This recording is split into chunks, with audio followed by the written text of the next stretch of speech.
যোৰহাটৰ এখন বিদ্যালয়ত ছাত্ৰ-ছাত্ৰীৰ মাজত অসম গৌৰৱ এশিঙীয়া গড়।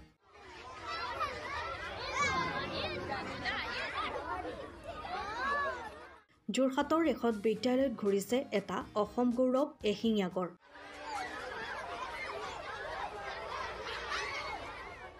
আগে আগে গড়, পাছে পাছে এজাক ছাত্ৰ-ছাত্ৰী। আচলতে এইটো এটা গড়ৰ প্ৰতিমূৰ্তিহে। শিশু দিৱস উপলক্ষে যোৰহাটৰ মক্তব আদৰ্শ প্ৰাথমিক বিদ্যালয়ত এই গড়টো প্ৰদৰ্শন কৰা হৈছে।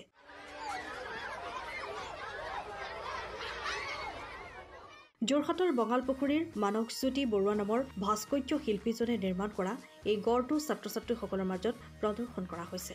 ছাত্ৰ-ছাত্ৰীসকলৰ মনত যাতে অসম গৌৰৱ এই গড়ৰ প্ৰতি মৰম, গড়ৰ সুৰক্ষা আদি ভাৱ জাগ্ৰত হয়, সেইবাবে এইদৰে প্ৰদৰ্শন কৰা হৈছে গড়টো। শিশু দিৱস উপলক্ষে যোৰহাট মক্তব প্ৰাথমিক আদৰ্শ বিদ্যালয়ত আমি গড়টো প্ৰদৰ্শন কৰাৰ ব্যৱস্থা কৰিছিলোঁ। ইয়াৰ প্ৰধান শিক্ষয়িত্ৰী ৰীতা বৰদলৈ বাইদেৱে অনুৰোধ জনাইছিলে আমাক যে আমাৰ শিশুসকলক ওচৰৰ পৰা প্ৰত্যক্ষ কৰিব পৰাকৈ এটা গড় যদি আমাক দেখুৱাব পৰা খুব ভাল হ'ব। ল'ৰা ছোৱালীখিনিৰ মাজত বিশেষকৈ এটা সজাগতা বৃদ্ধি হ'ব, তেওঁলোকৰ জীৱ জন্তুৰ প্ৰতি মৰম চেনেহ বাঢ়িব বা আমাৰ গড় যে আমাৰ অসমৰ গৌৰৱ, আমাৰ জাতীয় জীৱনৰ এটা প্ৰভাৱ বিস্তাৰ কৰা জীৱ জন্তু, সেই কথাখিনি সৰুতে আমাৰ কেনেকৈ সংৰক্ষণ কৰিব লাগে, তাহাঁতক কেনেকৈ আমি মৰম চেনেহ কৰিব লাগে, সেই মৰম চেনেহখিনি যাতে শিশু অৱস্থাতে জাগ্ৰত হয় বা শিশু অৱস্থাতে মনৰ মাজত পুহি ৰাখিব পাৰে, সেই উদ্দেশ্যে আমি আজি ইয়াত প্ৰদৰ্শন কৰাৰ ব্যৱস্থা কৰিছিলোঁ। ইতিমধ্যে আমাৰ গড় প্ৰদৰ্শন হৈ গৈছে।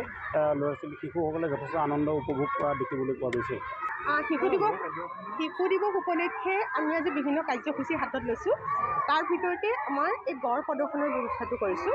ছাত্ৰ ছাত্ৰীসকলে এটা গড় ওচৰৰ পৰা নিৰীক্ষণ কৰিবলৈ পাব আৰু তেওঁলোকে ধৰক ওচৰৰ পৰা গড় এটা কোনোদিন কাজিৰঙা অভয়াৰণ্যতে হওক বা এনেকৈ চাব নোৱাৰে, কিন্তু তেওঁলোকে ওচৰৰ পৰা সেই গড়টো নিৰীক্ষণ কৰিব। আৰু এটা বিশেষ কথা জানিব, এজন ব্যক্তিৰ ধৰক কৌশলী বিদ্যাৰ সহায়ত এটা গড় কেনেদৰে তৈয়াৰ কৰা হৈছে।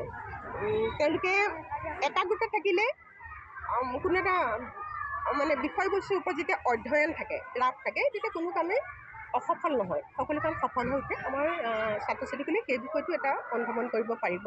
আৰু আমি বিভিন্ন কাৰ্যসূচী হাতত লৈছোঁ আজি শিশু দিৱস উপলক্ষে। তাৰে প্ৰথম কাৰ্যসূচী আমাৰ হৈ গৈছে গছপুলি ৰোপণ, আৰু তাৰপিছতে আমাৰ বন্তি প্ৰজ্বলন, সেয়া কাৰ্যসূচী এতিয়া ইতিমধ্যে হ'ব। তাৰপিছত আমাৰ এখন পাচি পত্ৰিকা অনুষ্ঠান হ'ব। আৰু বিশেষ কাৰ্যসূচী হিচাপে আমাৰ এখন গ্ৰন্থ আজি অনুষ্ঠান হ'ব, মইনাৰ বৰ্ণকোষ, সেই নামেৰে এখন গ্ৰন্থ অনুষ্ঠান হ'ব।